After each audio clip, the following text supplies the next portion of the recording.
Buenas noches a todos. Soy la doctora Violeta Portillo.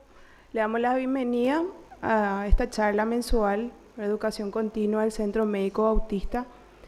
Le agradecemos por venir, sobre todo a Kinfa, que siempre nos recibe en su casa. Le saludamos también al doctor Arnaldo Ortiz, coordinador de la residencia médica del Bautista. Y bueno, hoy nos va a hablar la doctora Soledad Bayú. Ella es especialista en medicina familiar. También hizo un posgrado en cuidados paliativos. Es tutora de la residencia del Centro Médico Bautista. Y bueno, doctora, te damos la bienvenida. Te agradecemos por estar acá con nosotros hoy. Bueno, gracias por la presentación. También quiero agradecer al equipo organizador por la invitación y antes que nada agradecerle también a cada uno de ustedes por estar presente en este día. Un lunero, ¿verdad? Algunos posguardia, otros están con un día agotador, pero están acá presentes en esta reunión científica. Así que espero que sea realmente de utilidad en su práctica diaria. El tema que les traigo es bastante extenso. Realmente. Así que les adelanto que no vamos a tocar todos los tipos de cefalea, porque si no nosotros lo que vamos a salir con cefalea de acá. Así que vamos a hablar de 3 tipos de cefalea, las más comunes. Y bueno, ¿por qué siendo médico de familia es importante el manejo de la cefalea, del tratamiento de la cefalea? Porque el motivo de consulta más frecuente es la cefalea en atención primaria. Claro, obviamente el neurólogo cumple un papel fundamental en esta patología, pero los médicos de familia somos los que vemos con más frecuencia y por eso es importante que tengamos conocimiento sobre esta patología para manejar mejor estos pacientes. Bueno, el contenido de la charla de hoy tocaríamos estos 5 puntos, ¿verdad? Definición y anamnesia, exploración clínica, síntomas y signos de alarma, criterios de internación y derivación y clasificación y tratamiento. Bueno, la definición según la Organización Mundial de la Salud, las cefaleas son uno de los trastornos más comunes del sistema nervioso, caracterizadas por dolores de cabeza recurrentes. En la Sociedad Americana de Cefalea, para ser más práctico y ordenado, clasificó las cefaleas en primarias y secundarias y las neuralgias, ¿verdad? Dentro de las primarias son las más frecuentes, que son el 90% de los casos, y en donde no hay ninguna patología que esté causando ese dolor de cabeza ni ninguna lesión cerebral. Y las restantes, que es el 10%, son las cefaleas secundarias, donde tenemos 98% de causas benignas y 2% de lesión de enfermedad potencialmente peligrosas. Estos porcentajes yo quité de un estudio que se realizó por la Sociedad Española de Neurología, donde estudiaron 5.000 pacientes durante 10 años y evaluaron, todos los pacientes tenían tomografía y eran cefaleas secundarias. Entonces de ahí ellos llegaron a la conclusión que no todas las cefaleas secundarias van a tener sí o sí lesión cerebral, porque también encontraron cefaleas secundarias por cuadros virales, ansiedad, y solamente un 2% era por lesión o enfermedad potencialmente peligrosa. Entonces ellos concluyeron que por cada 3 pacientes, uno de los pacientes es lo que tiene una lesión demostrable. La anamnesis. La anamnesis es un instrumento fundamental para el diagnóstico de la cefalea, sobre todo la cefalea para determinar si es una cefalea primaria o secundaria. Como veo muchos residentes acá en la charla, quiero recalcar este tema de la anamnesis. Hay veces todo hacemos rápido, tenemos muchos estudios, hay veces caemos en la tentación de solicitar estudio antes de hablar más con el paciente, pero en realidad la historia clínica nunca pasó de moda. Lo que nos hace el diagnóstico es la anamnesis y la exploración física. Y los estudios auxiliares son, como dice su nombre, auxiliares, de auxiliar, de ayudar para descartar o confirmar la sospecha diagnóstica que tengo, porque si yo no tengo luego una sospecha diagnóstica, no voy luego a poder saber qué estudio pedirle a mi paciente. O sea, no sirve de nada pedir una batería de estudio que no beneficia al paciente. O sea, que tenemos que saber qué estamos buscando para solicitar el estudio. Y bueno, la anamnesis en la cefalea nos sirve para determinar si estamos ante una cefalea primaria o una cefalea secundaria. Y también si recabamos bien los datos detalladamente y con un orden lógico, también podemos llegar al subtipo de cefalea primaria y en la cefalea secundaria para saber qué estudio complementario vamos a estar solicitando. Y bueno, la anamnesia, entonces tenemos el motivo de consulta. Desde el momento que el paciente ya entra, ya nosotros tenemos una idea de qué le pasa a ese paciente. Y le dejamos que hable libremente y le preguntamos qué le trae a la consulta en la urgencia. Enfermedad actual, obviamente como estamos hablando de cefalea, tenemos en cuenta el tipo de dolor o cualidad, que puede ser pulsátil, compresivo, lancinante. Si el paciente te dice pulsátil, voy a tener que pensar ya que podría ser una migraña, ¿verdad? O la localización puede ser hemicraneal, holocraneal. La localización es muy importante. El paciente que tiene migraña, por ejemplo, le dice que le duele de un lado la cabeza. La frecuencia, si es diario, si es diario, si es semanal, si es mensual, la duración de cada crisis, cuánto tiempo dura, 4 horas, 5 horas, cuánto tiempo duran las crisis. Y la intensidad. La intensidad se gradúa por valores numéricos, donde le decimos al paciente que 0 sin dolor y 10 el máximo del dolor. Y del 1 al 4 tenemos un dolor leve y del 5 al 7 un dolor moderado. Del 7 al 10 tenemos un dolor severo. O sea que si tenemos un dolor severo ya tenemos que pensar que podría ser una cefalea secundaria. Así que todos estos datos nos sirven para encaminar el diagnóstico. Síntomas acompañantes. Puede haber náuseas, vómitos, fotofobia, sonofobia. Son síntomas que pueden acompañar la cefalea.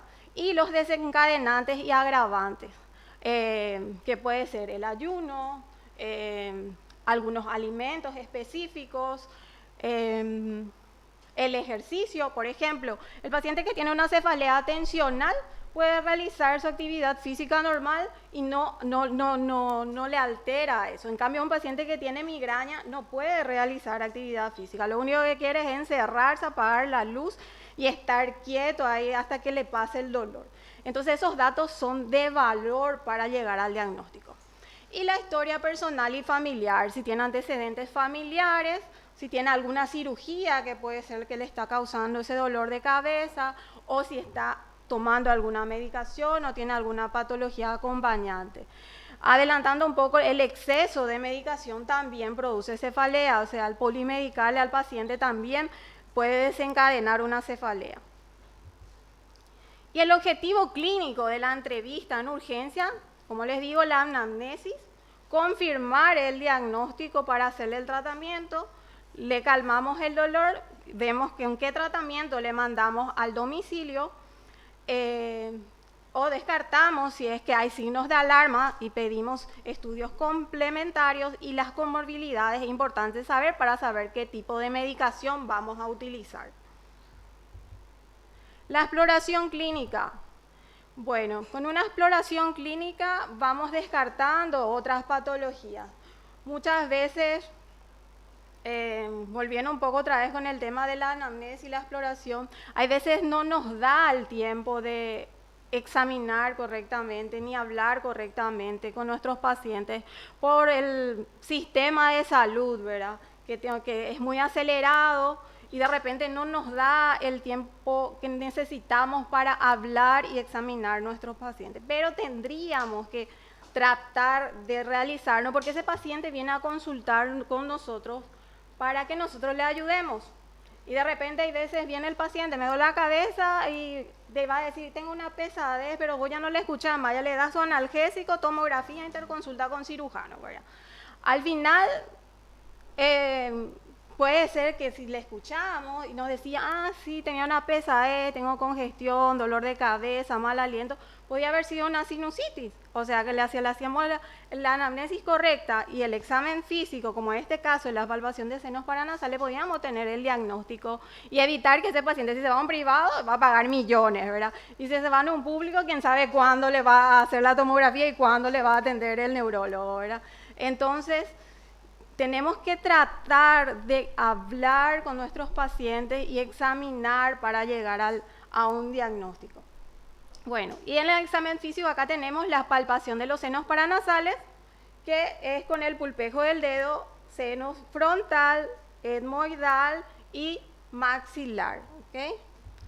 Después está la evaluación de la arteria temporal, que la arteria temporal sería una continuación de la carótida externa y se palpa a este nivel temporal, ¿verdad?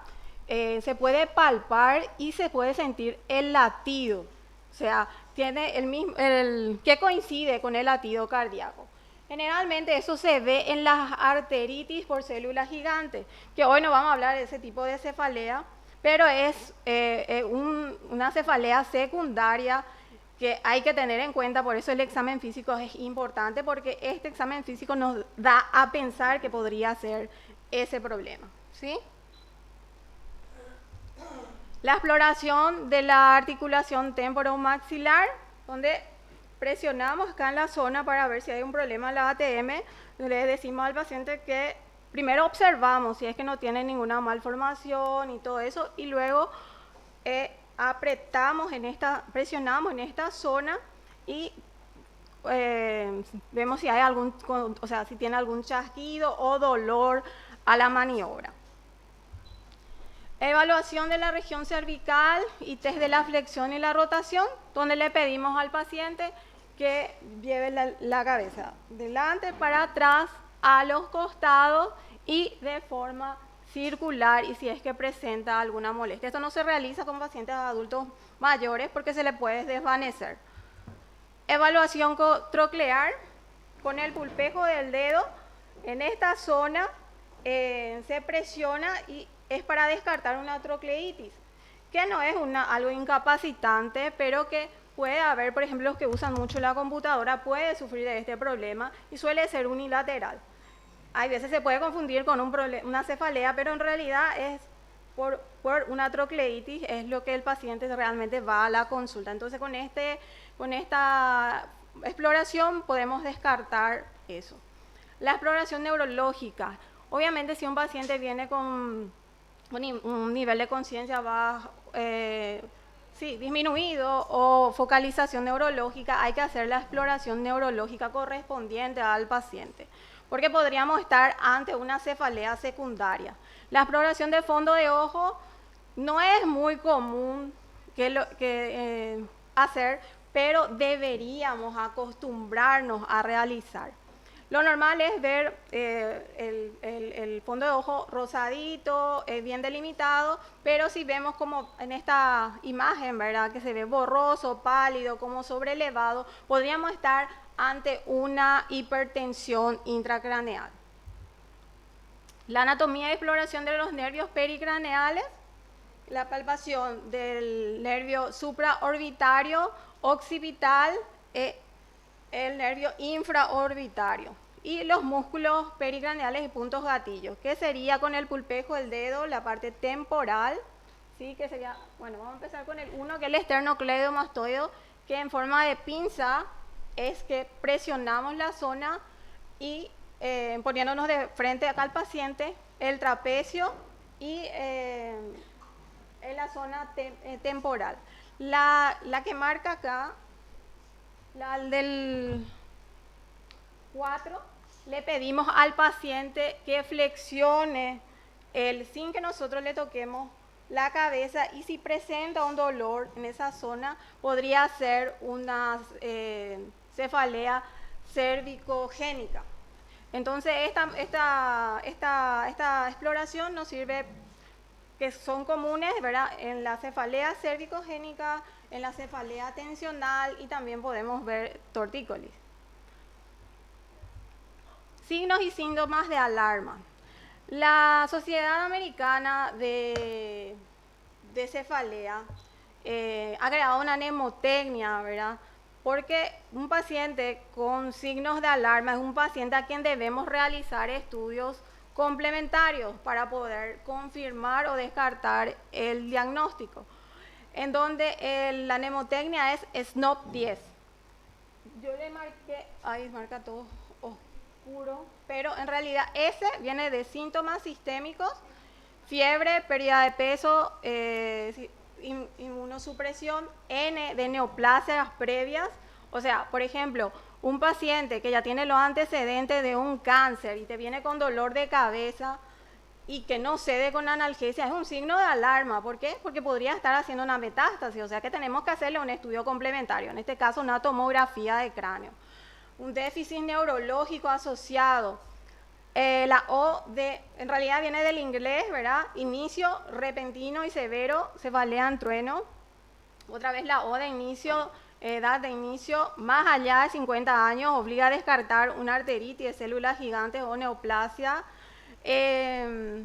Como adelantando un poco, paciente mayor de 50 años que tiene primeros episodios de cefalea, probablemente sea una cefalea secundaria. Así que siempre hay que estar alerta en pacientes de 50 años, a no ser que tenga una historia ya de cefalea o de migraña. Porque normalmente las migrañas son entre los 20 y 40 años y va disminuyendo en frecuencia de los 40 a 50 años. No es común ver en mayores de 50 años que estén debutando con una migraña. Y después viene la P10, ¿verdad? Que son las 10P. Cambio de patrón o aparición reciente de una nueva cefalea. O sea, el paciente te dice, a mí siempre me suele doler, pero no de esta manera. Ahí hay que evaluar un poco y tener en cuenta que podríamos estar ante un signo de alarma a una cefalea secundaria. Cefalea progresiva, precipitación de las maniobras de Valsalva, o sea, cuando tose empieza el dolor, o cuando hace un esfuerzo o un ejercicio físico.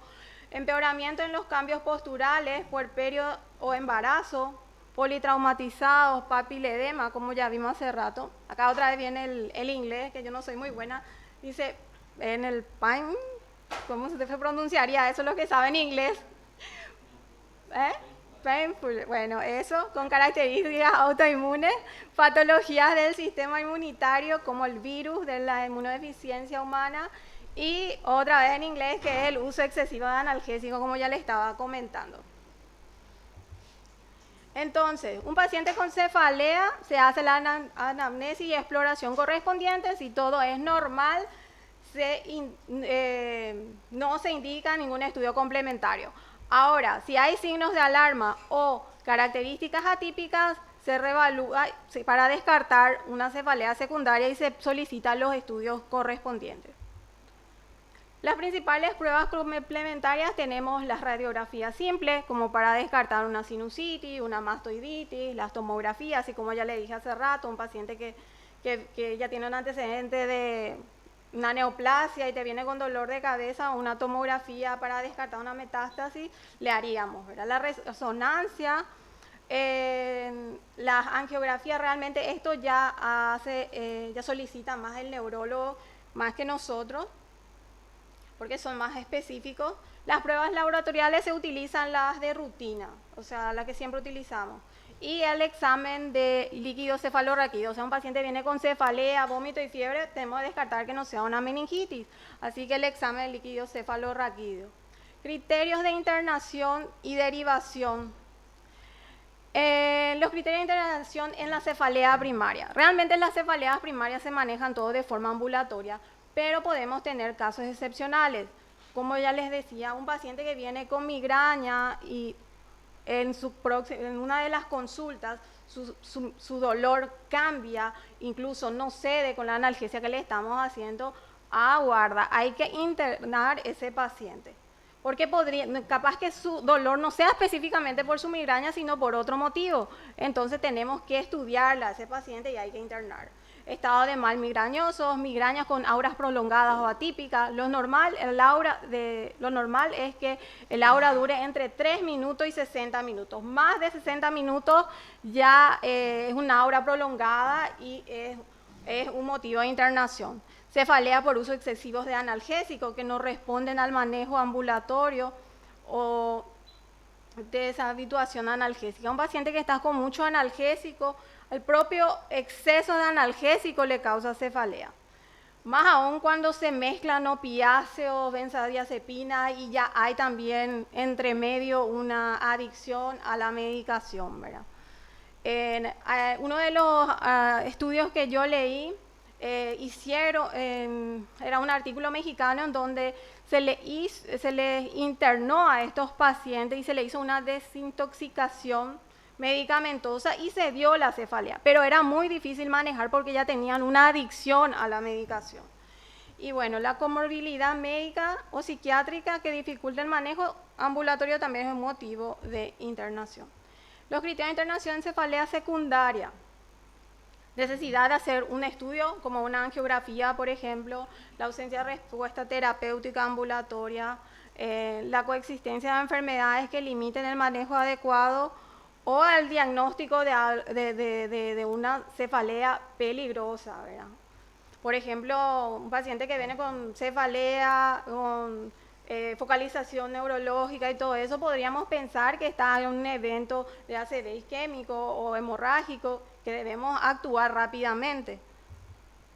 Los criterios de derivación. Urgente sería de inmediato. En un centro de alta complejidad se pide la interconsulta con el neurólogo, pero ¿qué sucede en los puestos de salud o en las comunidades? Bueno, cuando hablamos tenemos que determinar bien la urgencia que tenemos con nuestro paciente y con el diagnóstico de nuestro paciente. Urgente sería derivar en el día.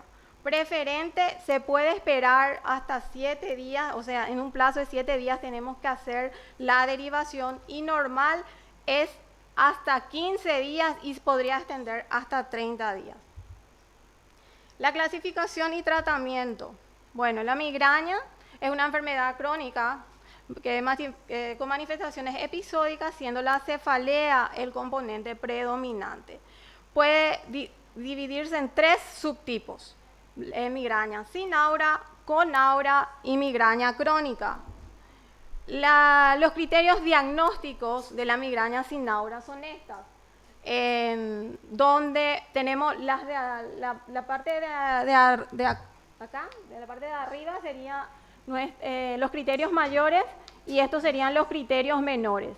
En una migraña sin aura puede haber localización unilateral, ¿verdad?, de carácter pulsátil, dolor de intensidad moderada, severa, que empeora en condiciones o condiciona el abandono de la actividad física habitual.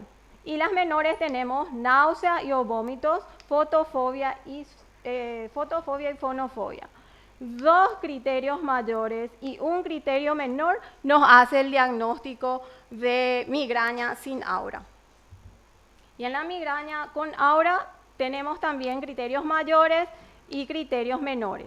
Los mayores son visuales, sensitivos, de habla o de lenguaje, motores, troncoencefálicos y retinianos. Y los menores tenemos progresión gradual de al menos uno de los síntomas del aura durante un periodo mayor a 5 minutos o más síntomas presentes consecutivamente. Cada síntoma del aura tiene una duración entre 5 a 60 minutos. Si estamos más de 60 minutos ya sería una cefalea secundaria.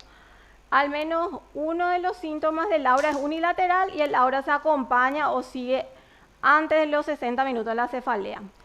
Al revés de la migraña sin aura, acá tenemos en cuenta uno o más criterios mayores y dos o más criterios menores no hacen el diagnóstico. Y el criterio de diagnóstico de migrañas crónicas, bueno, teniendo en cuenta los dos recuadros anteriores, hacemos el diagnóstico de migraña y se diferencia por los días, porque tiene una cefalea que dura 15 días en el mes durante 3 meses. Ese es el dato que hay que tener en cuenta para determinar la migraña crónica. Y esta es la fase de la crisis de la migraña. Acá podemos ver, hay una fase prodrómica, que son síntomas tempranos.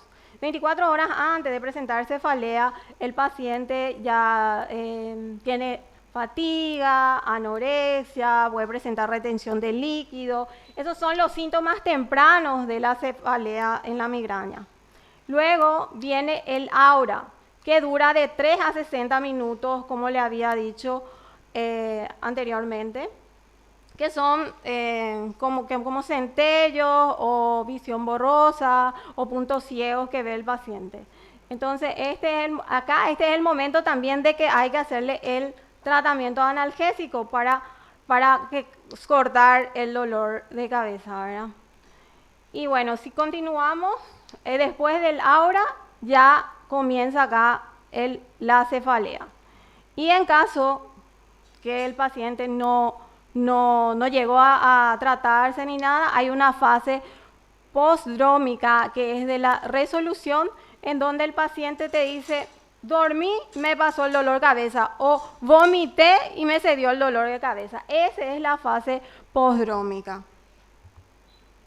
Bueno, el tratamiento de la migraña, eso vamos a hablar más adelante, así que voy a hablar ahora de la cefalea tensional, que es un tipo más frecuente e inespecífica. Se caracteriza por el dolor opresivo y hay veces te dicen que es como casco o como vincha el dolor, y es de una intensidad de leve a moderada. No aumenta con el ejercicio físico, en cambio la migraña sí se altera con la actividad física, y pueden ser episódicas o crónicas. Las episódicas otra vez se subdividen en infrecuentes y frecuentes. Y estos son los criterios diagnósticos de la cefalea tensional infrecuente, en donde los criterios diagnósticos tienen que tener 2 o más criterios diagnósticos, que son la localización bilateral, ¿verdad? En comparación con la migraña, que era de un solo lado, acá es los dos, ¿sí? Cualidad opresiva o tirante, en cambio la migraña era pulsátil, acá es opresiva. Intensidad leve a moderada, en cambio cuando hablamos de migraña, como el paciente que tiene migraña tiene una tolerancia al dolor, ya la intensidad va de moderada a severa. No se agrava con la actividad física. Esa es otra diferencia con la migraña, porque el paciente con migraña no se quiere mover de su lugar cuando está con su crisis, quiere estar quieto o con la luz apagada y encerrado sin moverse. Y no hay náuseas, ni vómitos, ni fotofobia, ni fonofobia, que sí puede estar presente en la migraña. Entonces, 2 o más de estos 4 puntos si tiene el paciente, y ahí hacemos el diagnóstico de cefalea tensional. ¿Y cuándo decimos que es infrecuente? Cuando tiene al menos un episodio al mes. Hablamos de cefalea tensional episódica frecuente. La misma forma, como ya les dije anteriormente, se hace el diagnóstico, pero el número de días que es afectado es lo que hace la diferencia. Acá ya tenemos 10 a 14 días de episodio. Entonces, esa ya es una cefalea tensional episódica frecuente. A la cefalea tensional episódica crónica hay una pequeña variación, teniendo los mismos criterios mayores que ya dijimos anteriormente. Se suma que puede haber fotofobia o fonofobia, pero nunca los dos. En la migraña siempre el paciente tiene fotofobia y fonofobia, pero en cefaleas tensionales crónicas no existe no tiene las dos cosas, o tiene fotofobia o tiene fonofobia, nunca los dos juntos. Y las náuseas generalmente son leves y no llegan al vómito. Las neuralgias también es un cuadro común que llega a los servicios de emergencia. Es una enfermedad neurológica crónica que se caracteriza por crisis de dolor facial de características neuropáticas en una o más ramas del nervio trigémino. Generalmente los criterios de diagnóstico son crisis de dolor, inicio súbito, duración breve, puede ser segundo como hasta 2 minutos, de gran intensidad y el paciente te dice que es como electricidad. Generalmente la neuralgia del trigémino siempre es unilateral, no es lo común que sea bilateral, pero sí existen casos en que hay neuralgia del trigémino bilateral, por ejemplo, en los tumores de fosa posterior. Entonces, por la presión que causa al nivel del nervio puede dar una neuralgia a ambos lados. Pero es uno de los casos así atípicos, por decirlo así. Realmente siempre es unilateral. El dolor se desencadena con estímulos inocuos, puede ser al tragar, al tener contacto con algo frío, algo caliente, o el simple hecho de cepillarse puede estimular el dolor de la neuralgia, o sea, puede estimular la neuralgia del trigémino. Y la clasificación de la neuralgia del trigémino, tenemos la neuralgia del trigémino clásico, que es por la compresión neurovascular, que si sospechamos en eso tenemos que pedir una resonancia magnética con secuencia específica que nos permita evaluar el recorrido del nervio trigémino. Y después está la neuralgia del trigémino secundario, que uno de los ejemplos es el que le acabo de decir, el tumor de la fosa posterior, también puede ser una malformación o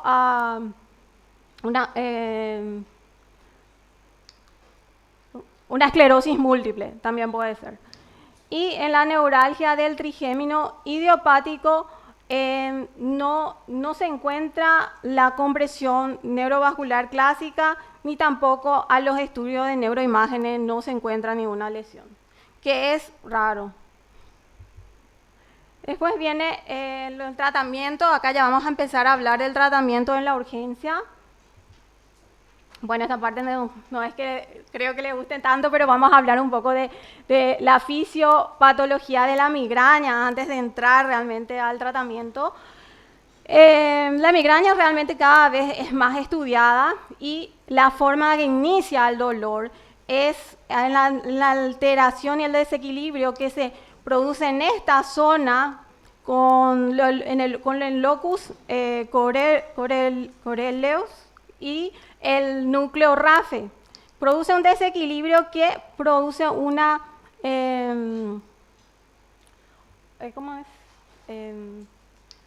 alteración al nivel cortical, una depresión cortical, que eso lleva a que se produzca el aura en el paciente y luego hace que tenga una despolarización del lóbulo occipital para adelante a una velocidad de 3 milímetros por minuto, lo cual estimula en esta zona el sistema trigémino vascular.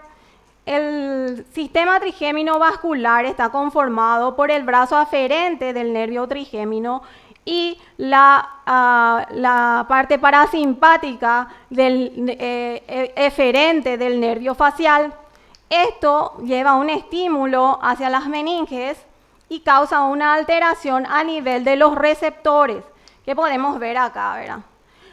Alteran los receptores de serotonina, específicamente del 5-HT1B y 5-HT1D, estimulando estos receptores, se produce la liberación de péptidos intestinales, vasoactivos y péptidos relacionados con el gen de la calcitonina, lo que produce una inflamación y vasodilatación de los vasos sensibles al dolor. Así es la forma en que se produce la migraña. Acá, como pueden ver, habla de los AINES que se puede utilizar, ¿verdad? Cuando aún es leve y tenemos, obviamente hay un proceso inflamatorio, los AINES son de utilidad porque los AINES actúan a nivel de la COX-2 y por tanto inhiben la cascada inflamatoria y la expresión del péptido relacionado con el gen de la calcitonina. Entonces, de esta manera disminuye la inflamación y cede el dolor. Pero si ya es como muy descontrolado la inflamación y la liberación de péptido, obviamente la vasodilatación persiste y en ese caso ya pasamos a una severa a moderada en donde debemos utilizar los triptanes. ¿Por qué nos sirven los triptanes? Porque los triptanes actúan al nivel del receptor de serotonina, específicamente en el 5-HT1B y hace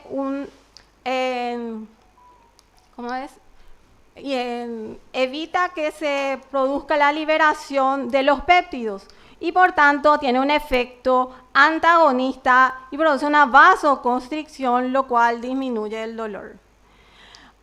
Los opiáceos no son muy recomendables utilizar, ¿verdad?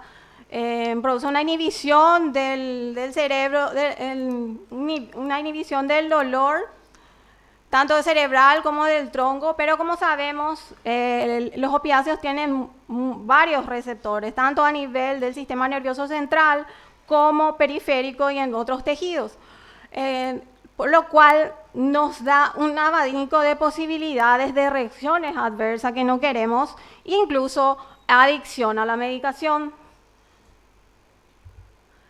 El enfoque terapéutico integral de la crisis de la migraña en urgencia sería esta. El tratamiento de la migraña, aislamiento sensorial, si es que el paciente está vomitando o algo, obviamente una hidratación, fármaco y vía óptima y expectativas, ¿verdad? En un paciente con migraña sí o sí ya nos llega de severa a moderada. Entonces nuestra opción terapéutica y según las recomendaciones, que es un nivel A, ¿verdad?, son los triptanes. Y como ayudantes podemos usar una metoclopramida que en caso de que el paciente presenta náuseas o vómitos. Acá tenemos el algoritmo terapéutico, donde vemos de leve a moderada, ya le podemos iniciar, si es que no tiene náuseas, obviamente le hacemos el triptán vía oral, que podemos usar el sumatriptán de 100 miligramos, o si el paciente está con náuseas o vómitos, le hacemos subcutáneo. El sumatriptán viene de 6 miligramos y son ampollas de 0,5 ml y se utiliza de forma subcutánea. Entonces se le administra el triptán y se reevalúa el paciente. Si hay mejoría, va de alta y si no mejora, repetimos la dosis. Podemos repetir en la urgencia hasta 2 ampollas, que vendrían a ser 12 miligramos del sumatriptán. Reevaluamos el paciente, si mejora, va de alta y si no mejora, ya decidimos la internación. Pero no le podemos repetir el sumatriptán hasta después de 24 horas. Así que se le interna y se le hace AINE, se le hidrata y se le inicia antieméticos y algún neuroléptico suave. Si seguimos sin mejoría, obviamente ya en la internación ya hay que pedir una interconsulta ya con el neurólogo, pero este tratamiento que figura acá no se realiza hasta pasado las 72 horas de la migraña. es ahí recién cuando se hace este tratamiento de corticoides o bloqueo nervioso occipital mayor, que es a cargo del neurólogo, ¿verdad? O ácido valproico. Y acá están las principales opciones terapéuticas en las crisis de migraña, donde podemos ver su nivel de evidencia. Pueden ver que los AINES son evidencia A en las crisis leve a moderada y los sumatriptanes son nivel A para ya los moderados severos. Generalmente los pacientes ya a la urgencia llegan de moderado a severo. Este es el algoritmo del tratamiento de la migraña crónica, que no es tan común que veamos en las urgencias, pero en sus momentos de crisis sí pueden aparecer. Así que en las crisis leve a moderada utilizamos AINES y en las crisis de moderada a grave usamos triptanes. Ambas son evidencia A. En el algoritmo del tratamiento de la cefalea tensional, el paciente que va a la consulta, la urgencia, se le realiza AINES para el dolor de cabeza. Esta parte no nos enfocamos tanto porque el tratamiento preventivo no nos corresponde a nosotros los médicos de la urgencia.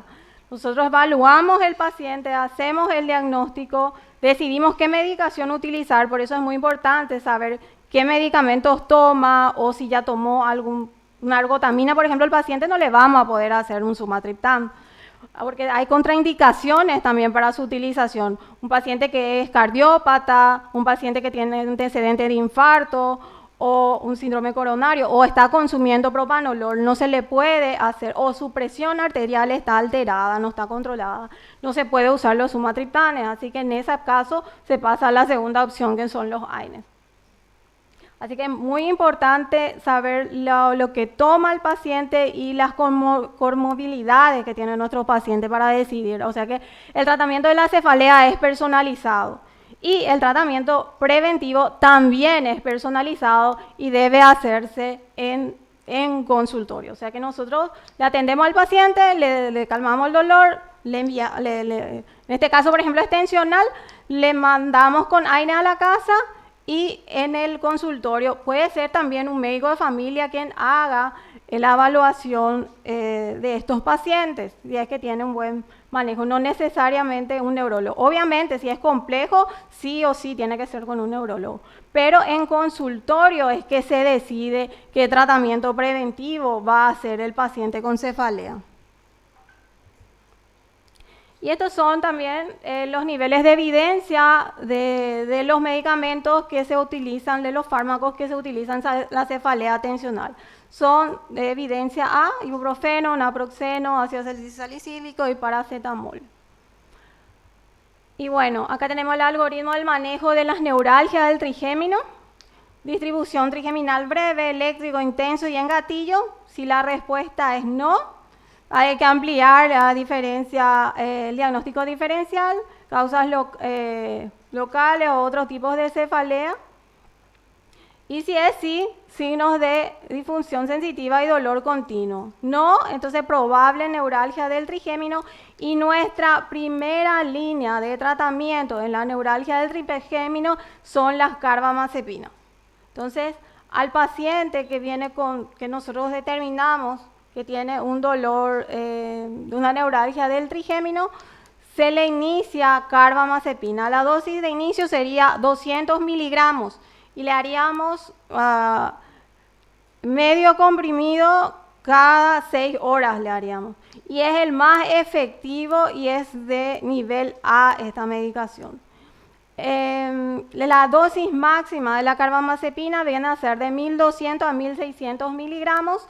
Y las otras opciones, pero menos efectivas, son la oxcarbazepina, la gabapentina y la pregabalina.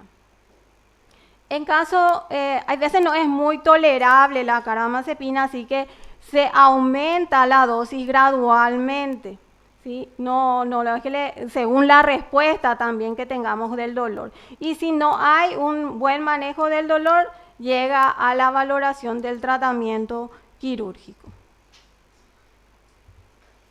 Bueno, esta es una encuesta que en las semanas pasadas le estuvimos haciendo a médicos de la urgencia, a residentes, tanto privados como públicos, donde recabamos varios datos, ¿verdad? Pero no les traje la encuesta completa, sino más que nada lo que me llamó la atención, nada más traje.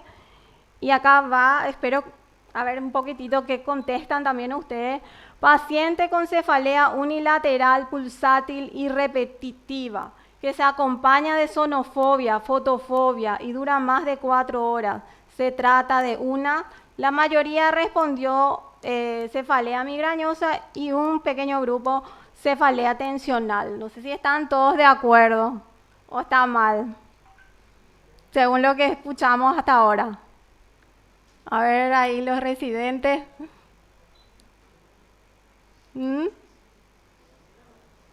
¿Estábamos bien o no? ¿Sí? Bueno, entonces, sí, exactamente, es una cefalea migrañosa. La misma paciente de la anterior pregunta sigue en la urgencia, o sea, nuestra cefalea migrañosa. ¿Cuál es el fármaco que está indicado? Una gran mayoría respondió ketorolac con metoclopramida. Otro grupo respondió dipirona con metoclopramida y un pequeño grupo tramadol. Según lo que vimos, ¿qué creen que está bien acá o está mal?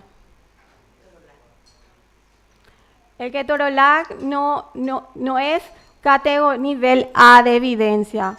El ketorolac es una evidencia B, porque no pasa la barrera hematoencefálica. Nuestro nivel A de medicación en migraña es la dipirona, ¿sí? Pero acá hay un grupito que usa tramadol y según todas las guías que yo revisé, el tramadol no está indicado y aparte que produce muchos efectos adversos, también produce adicción, ¿sí? Hay que tener cuidado con eso y la cefalea por abuso de medicación también tenemos por culpa del tramadol. Paciente, acá va otro, paciente con cefalea bifrontal de tipo compresivo que no limita la actividad física. El dolor irradia desde la región cervical hasta el frontal y usualmente acude a la urgencia. ¿Cuál es el diagnóstico? La mayoría respondió cefalea tensional, un grupo pequeño cefalea crónica diaria y otro pequeño grupo respondió migraña con aura. A ver, ¿están de acuerdo con la respuesta? ¿Sí? Al pelo me dicen, sí. Bueno, sí, está bien. ¿Cuál es la droga de elección que usaría para tratar el dolor del anterior paciente? La respuesta que tuvimos en gran mayoría fue la dipirona con más ketorolac. La otra respuesta, amitriptilina. Una pequeña respuesta de diclofenac y otra vez el tramadol. O sea, algunos siguen usando el tramadol. A ver, ¿qué opinan de esta respuesta? Según lo que ya hablamos. ¿Alguien me quiere hablar? ¿Cuál sería el tratamiento realmente de este paciente? Estamos con un paciente con cefalea tensional. ¿Cuál de estos es el tratamiento? A ver, mis residentes, no le estoy escuchando.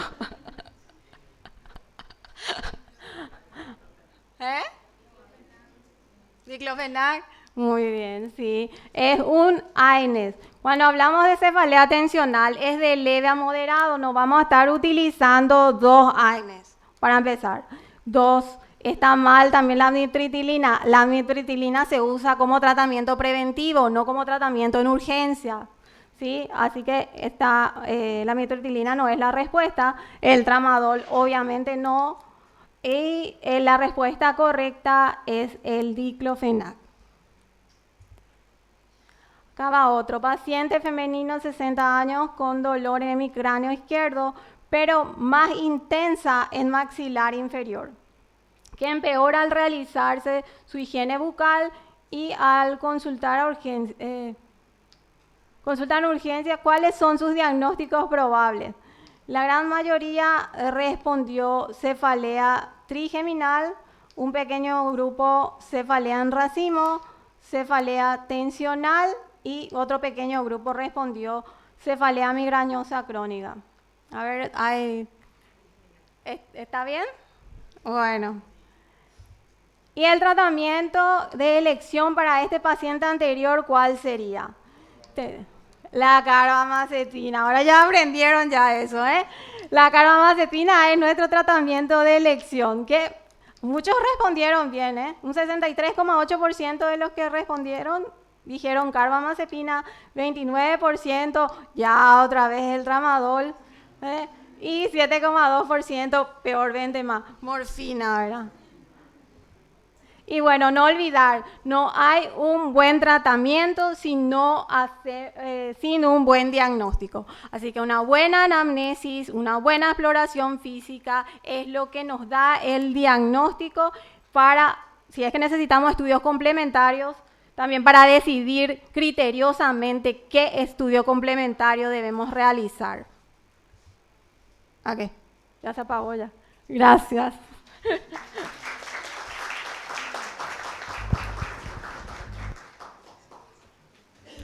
Excelente.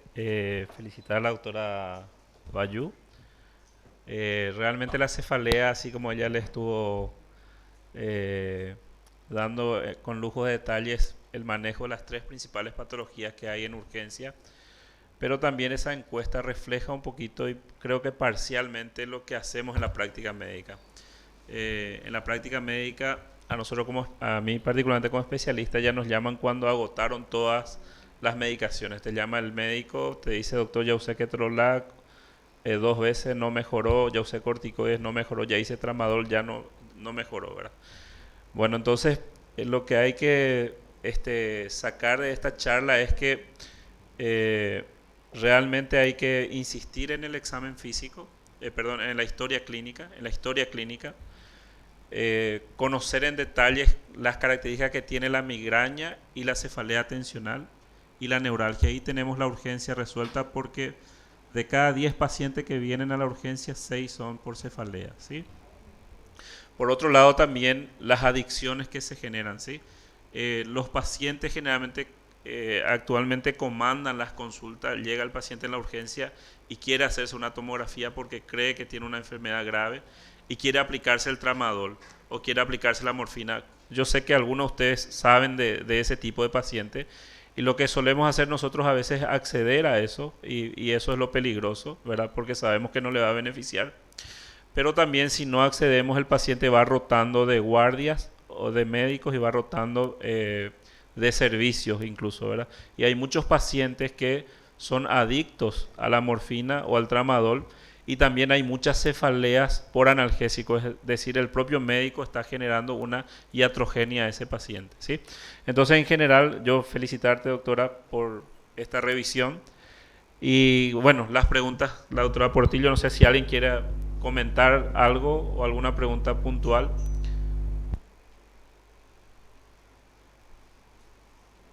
Ninguna pregunta. Entonces yo puedo preguntar.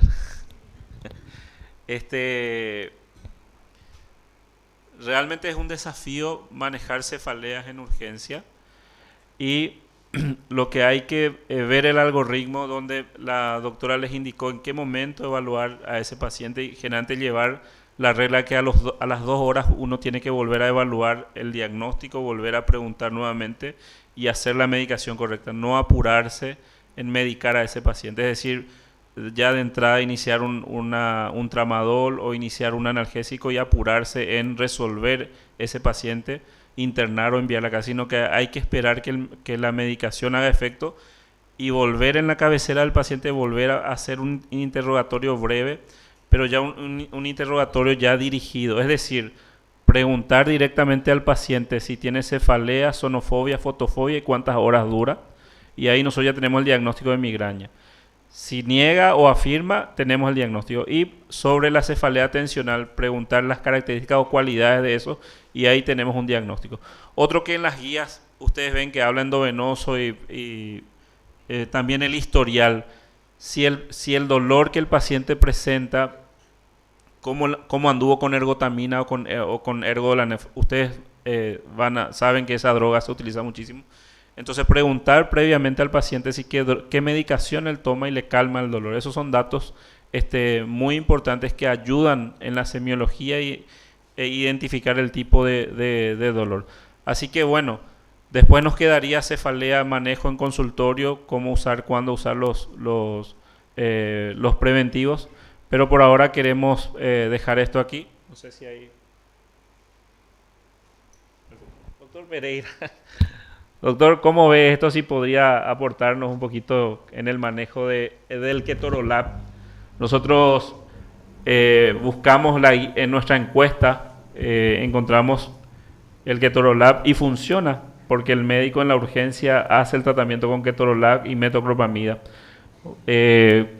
¿Puedes indicarnos un poquito tu experiencia? Porque en la encuesta no solo sale ketorolac, o sea, y revisamos y tuvimos que revisar. Sin embargo, fisiopatológicamente vemos que no está en el mecanismo inflamatorio de que el ketorolac pueda ayudar a resolver el problema. ¿Por qué? Porque no cruza la barrera hematoencefálica. Entonces, tu recomendación, ¿qué nos dirías respecto al ketorolac? Bueno, yo llegué hace unos 15 minutos, estoy escuchando una parte de la charla. Yo no tengo unos datos así bien detallados de lo que se prescribe en la urgencia, ¿verdad? Y esta medicación, creo que tenemos que ceñirnos a los protocolos, ¿verdad? Está diciendo que la barrera hematoencefálica se atraviesa casi con la dipirona, entonces utilizar eso, ¿verdad? Eso es lo que hay que seguir, ¿verdad? Hay pacientes a los que le viene bien, ¿verdad? Porque, acuérdate del mecanismo, ese es el dolor de la migraña. Ahora se habla mucho también de los guepantes, ¿verdad? Y generalmente desencadenantes de esos dolores.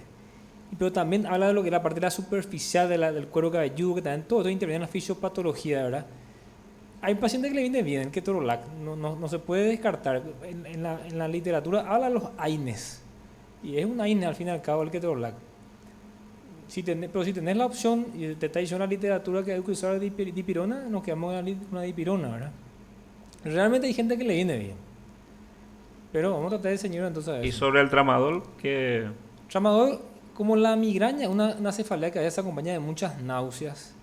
Y el tramadol es una medicación que causa náuseas. Yo personalmente nunca prescribo, no manejo, como te digo, la estadística de la urgencia. Pero la migraña es una cefalea que da ganas de vomitarlo de por sí. Y más que dolor, hay mucho adorno alrededor, fotofobia, sonofobia, náusea, a veces incluso se puede acompañar de mareos, ¿verdad? Entonces yo no prescribiría, no tengo experiencia luego prescribiendo eso, nunca prescribí el tramadol y no creo que sea de ayuda porque hay gente que le empeora las náuseas al tramadol, ¿verdad? Y además que la adicción se ve si se usa mucho tiempo, no por 2 o 3 veces que usa no va a causar adicción a nadie. Pero sí te puede producir a veces incluso cuadros de hipotensión, depende de la edad del paciente. Te puede producir hipotensión, puede producir más vómitos de lo que ya estará teniendo el paciente o náuseas, ¿verdad? Y sobre todo eso es lo que puede producir, es lo que yo veo, ¿verdad? En mi práctica médica, vómitos sobre todo, y el migrañoso vomita. Entonces hay que tener un poco de cuidado con eso. Y si le pasas rápido por vena, te puede producir un paro respiratorio, ¿verdad? Porque esta medicación puede también usarlo en forma rápida por vena, si es que la enfermedad está apurada o te pasa así en bolo, te puede producir un paro respiratorio. Nunca vi yo, personalmente nunca vi, pero está escrito, ¿verdad? Pero eso es lo que puedo aportar, sin muchos datos. Gracias, doctor. Bueno, de mi parte no tengo más preguntas, agradecerles y llevar en cuenta en el diagnóstico correcto y el tratamiento adecuado, ¿sí? Nos vemos en 4 semanas. Pero antes, a compartir algo, ¿sí?